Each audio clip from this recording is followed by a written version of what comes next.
രാവിലത്തെ കാപ്പിപ്പൊടിയൊക്കെ കഴിഞ്ഞ് ഞാൻ നേരെ എൻ്റെ ക്ലീനിങ് പരിപാടിയിലേക്ക് പോയിട്ടോ. ഇനിയിപ്പം 1-ാം തീയതി ഒക്കെ ആവാറായല്ലോ, ചിങ്ങമാസം ഓണമൊക്കെ വരില്ലേ. അപ്പം ഞാൻ ഓർത്തു എല്ലാം മുറിയൊക്കെ ഒന്ന് ക്ലീൻ ചെയ്തിടാമെന്ന്. ഇനിയിപ്പം ഞായറാഴ്ചയാണല്ലോ 1-ാം തീയതി.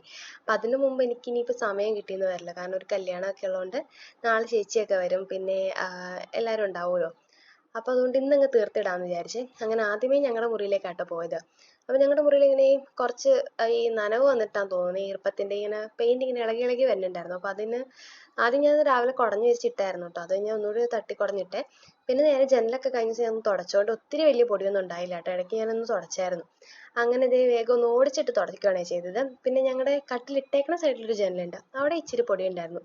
പിന്നെ ഇത് ഞങ്ങൾക്ക് ഫസ്റ്റ് വെഡിങ് ആനിവേഴ്സറിക്ക് കിട്ടിയതാണ്. അപ്പം അത് ഈ മഴ കാരണം ഇങ്ങനെ പൂപ്പലൊക്കെ ആയിട്ടുണ്ടായിരുന്നു കേട്ടോ പുറകിൽ. അപ്പോൾ അത് ഞാൻ എടുത്തൊന്ന് ക്ലീൻ ചെയ്ത് വെച്ചു കേട്ടോ. 2 ഫോട്ടോയും ഫസ്റ്റ് വെഡിങ് ആനിവേഴ്സറിക്ക് തന്നെ കിട്ടിയതാണേ. അങ്ങനെ കണ്ണാണെങ്കിൽ അതിങ്ങനെ ആട്ടിക്കൊണ്ടിരിക്കും കേട്ടോ എപ്പോഴും. കട്ടിലേക്ക് കയറി നിന്നിട്ട് ഫോട്ടോ എപ്പോഴും ഇങ്ങനെ ആട്ടിയിരിക്കെ.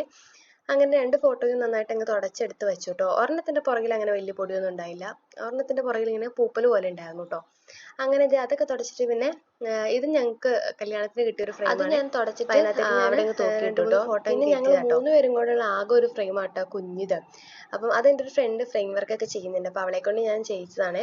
അത് ചെയ്യിച്ചിട്ട് ഇപ്പോൾ കുറച്ചായിട്ട്, ഇവനുണ്ടായി കുറച്ചൊരു 5-6 മാസമൊക്കെ ആയപ്പോൾ ചെയ്യിച്ചതാട്ടോ. അപ്പോൾ ഇനിയിപ്പോൾ വേണം 2-3 ഫോട്ടോ ഒക്കെ ചെയ്യാനുണ്ട്, ഫ്രെയിം ആക്കാനുണ്ട്. അങ്ങനെ അതും കൂടെ തുടച്ചു. അത് ഞാൻ പിന്നെ ഇടയ്ക്ക് തുടച്ച് വെക്കുന്നതുകൊണ്ട് വലിയ പൊടിയൊന്നും ഉണ്ടായില്ല കേട്ടോ. അങ്ങനെ അതും തുടച്ചിട്ട് പിന്നെ കണ്ണൻ്റെ തൊട്ടിലിൻ്റെ കമ്പിയൊക്കെ കിടപ്പുണ്ടായിരുന്നു, അതിനകത്ത് എന്തോ ചെറിയ പൊടി പോലെ ഉണ്ട്. അപ്പോൾ അതും കൂടെ ഞാനങ്ങ് തൂത്തിട്ടു കേട്ടോ. പിന്നെ കൈയോടെ അവിടെ അങ്ങ് അടിച്ച് വാരിയിടുകയാണ് ചെയ്തത്. പിന്നെ അവിടെ ഒരു ഡ്രോ ഇരിപ്പില്ലേ, അത് ഞാൻ മീഷോയിൽ നിന്ന് വാങ്ങിച്ചതാട്ടോ. അത്യാവശ്യം സാധനങ്ങളൊക്കെ അതിനകത്ത് നമുക്ക് ഇട്ട് വെക്കാനായിട്ട് പറ്റും കേട്ടോ. അങ്ങനെ അതൊക്കെ മാറ്റി ഞാൻ അവിടെ ഒക്കെ ഒന്ന് തുടച്ചായിരുന്നു. അതിനകത്തൊക്കെ പൊടി ഉണ്ടായിരുന്നു കേട്ടോ സൈഡിൽ കൂടെ. അതും തുടച്ച് പിന്നെ അവിടെ അങ്ങ് അടിച്ചിട്ടേ. അപ്പം നല്ല മഴയായിരുന്നു കേട്ടോ പുറത്ത്. അപ്പം ഞങ്ങളുടെ മുറിയിൽ നിന്ന് നോക്കുമ്പോൾ കാണുന്ന ആ ഒരു അങ്ങ് ദൂരെ കാണുന്ന ഒരു കെട്ടിടം ഉണ്ടല്ലോ, അത് അമ്പലത്തിന്റെ കെട്ടിടമാണ്, അതായത് അമ്പലത്തിന്റെ ഓഡിറ്റോറിയം ആട്ടോ. നമ്മുടെ ഇവിടുന്ന് ഒരു 5 മിനിറ്റ് പോലും നടക്കാനില്ല അമ്പലത്തിലേക്ക്. അപ്പോൾ പാട്ടൊക്കെ വെക്കുമ്പോൾ നന്നായിട്ട് റൂമിൽ കേൾക്കാവേ. അങ്ങനെ അതൊക്കെ കഴിഞ്ഞ് പിന്നെ ഞാൻ ഇപ്പുറത്തെ മുറിയിലേക്ക് ചെന്നേ. അപ്പുറത്തെ മുറിയിൽ ചെന്ന് കളിപ്പാട്ടെല്ലാം ഒതുക്കിയിടണം ഒച്ച കേട്ടപ്പോഴത്തേക്കും കണ്ണൻ വന്നു കേട്ടോ.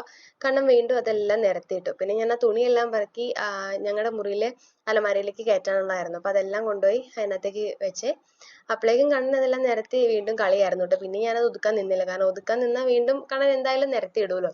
അപ്പം ഞാൻ അതങ്ങനെ കിടക്കട്ടെ എന്ന് ഓർത്തിട്ട് പിന്നെ അവിടെ ജനലൊക്കെ തുടച്ചിട്ട് നേരെ അടിച്ച് വാരിയും എടുത്തു കേട്ടോ. അവിടെ നിന്ന് അടിച്ചു വാരി നേരെ ഹോളിലേക്കാണ് പോകുന്നത്. ഹോളിൽ നല്ല രീതിയിൽ പൊടി ഉണ്ടായിരുന്നു കേട്ടോ ജനലിലൊക്കെ. ഹോളിലെ ജനൽ എപ്പോൾ തുടച്ചാലും പെട്ടെന്ന് തന്നെ പൊടി ആവുന്നുണ്ട് കേട്ടോ. ഇത് ഞാൻ കഴിഞ്ഞ ദിവസം തുടച്ചിട്ടാണ്, പക്ഷെ എന്നാലും ഇച്ചിരി പൊടിയൊക്കെ ഉണ്ടായിരുന്നു. പിന്നെ സോഫയൊക്കെ മാറ്റി കഴിഞ്ഞപ്പോൾ കണ്ണൻ്റെ കുറേ കളിപ്പാട്ടങ്ങൾ അതിനടിയിൽ നിന്ന് കിട്ടിയിട്ട്, എൻ്റെ കുറേ ക്ലിപ്പ് അങ്ങനെ കുറേ സാധനങ്ങൾ അതിനിടയ്ക്ക് നിന്ന് കിട്ടിയിട്ടുണ്ടായിരുന്നു. അതെല്ലാം ഞാൻ ഒതുക്കി വെച്ചിട്ട് പിന്നെ ആ ജനലങ്ങ് തുടച്ചു കേട്ടോ. അവിടെ ഞാൻ അത്യാവശ്യം പൊടി ഉണ്ടായിരുന്നു, പിന്നെ വലയും കെട്ടിയിട്ടുണ്ടായിരുന്നു. അങ്ങനെ ആ ജനൽ തുടച്ച് കഴിഞ്ഞപ്പോൾ തന്നെ പിന്നെ ഫ്രണ്ടിലേക്ക് ഒരു ജനലും കൂടെ ഉണ്ട്, അതും കൂടെ അങ്ങ് തുടച്ചു കേട്ടോ. അവിടെ സാധാരണ പല്ലിയുടെ ശല്യം ഉണ്ടാവാറുണ്ട്, പക്ഷെ ഇന്ന് എന്താണോ ഒറ്റ പല്ലീനെ കണ്ടില്ല കേട്ടോ. അങ്ങനെ പിന്നെ ആ പൊടിയൊക്കെ തുടച്ച് അത്യാവശ്യം നല്ല രീതിയിൽ തന്നെ പൊടി ഉണ്ടായിരുന്നു അതിനകത്തും. അങ്ങനെ അത് പിന്നെ ഉറുമ്പും കയറിയിട്ടുണ്ടായിരുന്നേ. അതങ്ങനെ തുറക്കാറില്ല, കാരണം സോഫ കിടക്കുന്നതുകൊണ്ട് അതങ്ങനെ തുറക്കാറില്ല. ഞാൻ കർട്ടൻ പൊക്കി വെക്കും എന്നല്ലാണ്ട് ജനൽ തുറക്കാറുണ്ടായില്ല കേട്ടോ. അങ്ങനെ ജനലൊക്കെ തുറന്നിട്ടിട്ട് ഞാൻ അത്യാവശ്യം നല്ല രീതിയിൽ തന്നെ തുടച്ചെടുത്തു കേട്ടോ. പിന്നെ കണ്ണനാണെങ്കിൽ ഞാൻ എന്ത് ചെയ്യുന്നു അതിനൊപ്പം തന്നെ ഉണ്ടായിരുന്നു കേട്ടോ. അപ്പം അതിനിടയിൽ കിട്ടിയത് കുറേ കളിപ്പാട്ടങ്ങൾ ഉണ്ടായിരുന്നല്ലോ, അതൊക്കെ ഞാൻ ആ സോഫയിലേക്ക് എടുത്ത് വെച്ചിട്ടുണ്ടായിരുന്നു. അപ്പം അതൊക്കെ ഇട്ട് ആശം കുറേ നേരം അവിടെ നിന്ന് കളിയും, പിന്നെ എൻ്റെ കൂടെ കുറേ നേരം ജനൽ തുടയ്ക്കുന്നിടത്തൊക്കെ വന്ന് നിൽപ്പായിരുന്നു കേട്ടോ. പിന്നെ ഞാൻ അവിടെ ഒക്കെ ഒന്ന് അടിച്ചുകൊണ്ട് ഇട്ടിട്ട്, കാരണം നല്ല രീതിയിൽ അവിടെയൊക്കെ പൊടിയായിട്ടുണ്ടായിരുന്നു. അപ്പം സത്യം പറഞ്ഞാൽ എനിക്ക് പൊടിയുടെ അലർജി ഉള്ളതാണ്, പക്ഷെ ഇന്ന് എന്താണോ അത്ര വലിയ പ്രശ്നം ഉണ്ടായില്ല. അങ്ങനെ അവിടെ അടിച്ചിട്ടിട്ട് സോഫ ഞാനങ്ങ് കയറ്റിയിട്ടേ. അങ്ങനെ കൈയോടെ അതങ്ങ് തീർത്ത് പോവുകയാണെങ്കിൽ എളുപ്പമുണ്ടല്ലോ. പിന്നെ അവിടെ ഞങ്ങൾ ടീപ്പോയി ഇട്ടിട്ടുണ്ട്. അപ്പോൾ ടീപ്പോയി ഞാൻ നടുക്കിടാറില്ല, സൈഡിലേക്ക് നീക്കി വെച്ചിട്ടുള്ളേ. ആരെങ്കിലും വരുമ്പോൾ മാത്രമേ ആ ഒരു സെറ്റിയുടെ അങ്ങോട്ട് എടുത്തിടാറുള്ളൂ, കാരണം ഇവൻ ഈ വണ്ടിയൊക്കെ ഓടിക്കുന്നതുകൊണ്ട് തട്ടുമല്ലോ എന്ന് ഓർത്ത്. അപ്പം അതിനടിയിൽ ഈ തടിയുടെ ആ സൈഡിൽ കൂടെ പൂപ്പലുണ്ടായിരുന്നു കേട്ടോ. അപ്പം അതും കൂടെ അങ്ങ് തുടച്ചിട്ട് നേരെ കൈയോടെ ഹോളും കൂടെ അടിച്ച് വാരി എടുത്തു കേട്ടോ.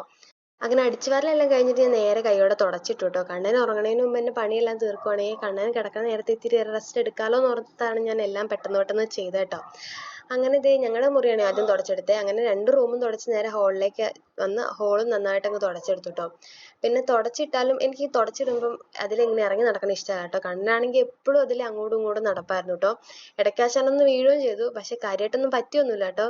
അവനിങ്ങനെ തന്നെ വീണ പോലെ കാണിച്ച് കളി കാര്യമായതാണേ. പിന്നെ ഞാൻ അവനെ ആ സോഫയിൽ കയറ്റി ഇരുത്തിയിട്ട് പാട്ട് വെച്ച് കൊടുത്തു കേട്ടോ. കുറച്ചു നേരം അങ്ങനെ ഇരുന്നോളൂ ആശാൻ, എന്നാലും വീണ്ടും ഇറങ്ങും കേട്ടോ. പിന്നെ ഫാനൊക്കെ ഇട്ട് വേഗം ഉണങ്ങുന്നതുകൊണ്ട് വലിയ കുഴപ്പമില്ല. എന്നാലും ആശാൻ വീണ്ടും ഇറങ്ങിക്കൊണ്ടേ ഇരിക്കും കേട്ടോ. പിന്നെ പിള്ളേരല്ലേ, നമുക്കങ്ങനെ ഒരു പരിധിക്കുള്ളവരെ പിടിച്ചിരുത്താനും പറ്റില്ലല്ലോ. അങ്ങനെ ദേ അവിടെ എല്ലാം തുടച്ചിട്ട് പിന്നെ തിണ്ണയിലേക്ക് ഇറങ്ങി തിണ്ണയും കൂടെ അങ്ങ് തുടച്ചിട്ടു കേട്ടോ. അന്നേരത്തേക്ക് സമയം ഏകദേശം ഒരു 12:30 ആയിട്ടുണ്ടായിരുന്നു കേട്ടോ. നല്ല വിശപ്പും ആയിട്ടുണ്ടായിരുന്നു, ഈ പണിയൊക്കെ ചെയ്തതിൻ്റെ തോന്നുന്നു. പിന്നെ ഞങ്ങൾ കയറി നേരെ കുളിച്ചു കേട്ടോ. കുളി കഴിഞ്ഞപ്പോൾ വിശപ്പിച്ച് നന്നായിട്ട് കൂടിയേ. പിന്നെ കണ്ണനുള്ള ചോറെടുക്കാൻ വേണ്ടി ഞാൻ താഴേക്ക് പോയേ. കണ്ണനും അത്യാവശ്യം രീതിയിൽ വിശക്കുന്നുണ്ടായിരുന്നു, കാരണം 12:30 കഴിഞ്ഞിട്ടുണ്ടായിരുന്നു കുളിയെല്ലാം കഴിഞ്ഞപ്പോൾ. അങ്ങനെ കണ്ണനുള്ള ചോറുമായിട്ട് ഞാൻ മേളിൽ വന്ന് അവന് കൊടുത്തിട്ട് നേരെ കിടത്തി ഉറക്കി കേട്ടോ. അത് കഴിഞ്ഞപ്പോഴത്തേക്കും ഞാനും ചോറുണ്ട് കേട്ടോ കയ്യോടെ. ഇന്ന് ചോറിനാണെങ്കിൽ പയർ മെഴുക്ക് പുരട്ടി പിന്നെ എരിശ്ശേരി ആയിരുന്നു കേട്ടോ.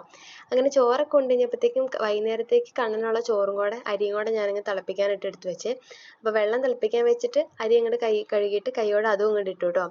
ഒരു 10-15 മിനിറ്റ് പിന്നെ അവിടെ ഇരിക്കേണ്ടി വന്നു, കാരണം എല്ലാം തീർത്തിട്ട് മേളിലേക്ക് പോകാമല്ലോ എന്ന് ഓർത്ത്. അങ്ങനെ അരി നന്നായിട്ട് തിളച്ച് കഴിഞ്ഞപ്പോഴത്തേക്കും റൈസ് കുക്കറിലേക്ക് എടുത്ത് വെച്ചിട്ട് ഞാൻ മേളിലേക്ക് പോന്നേ. മേളിൽ ചെന്നപ്പോഴാണെങ്കിൽ ഭയങ്കര മഴയായിരുന്നു കേട്ടോ. അങ്ങനെ പിന്നെ നേരെ കണ്ണൻ്റെ കൂടെ കുറച്ച് നേരം പോയി കിടന്നു കേട്ടോ. അപ്പോൾ ഇന്നത്തെ വീഡിയോ ഇത്രയേ ഉള്ളേ. അടുത്ത വീഡിയോ ആയിട്ട് വരാവേ. ബൈ.